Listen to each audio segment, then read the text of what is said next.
The answer to this is test as many people as we can, find as many people early as we can, and help them isolate so they don't spread it on to others.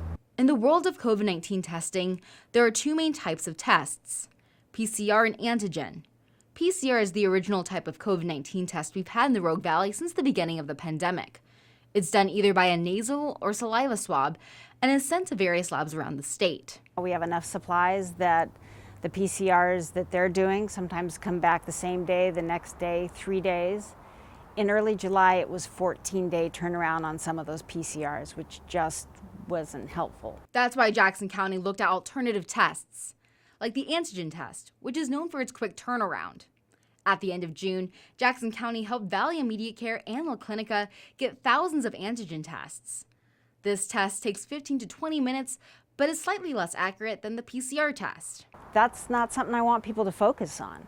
I want people to focus on the fact that if we get these test results, boy, it helps us find out who has COVID and to help them stop from passing it on. I registered online and I texted the Valley Immediate Care number, and now all I have to do is stay in my car and wait for someone to greet me. Okay, I'm going to have you pull your mask down and just tilt back a little bit. It's a little annoying.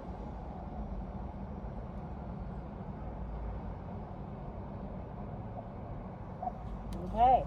And just like that, I'm all done. There's a lot of value in finding out what you've got right now so that we can isolate the sick people, we can figure out who to quarantine, rather than have folks go on and continue to expose others. But in the medical community, there's a debate on which test is superior. The question is, do you want accuracy, and are you willing to wait 2 to 4 to 5 days to get it?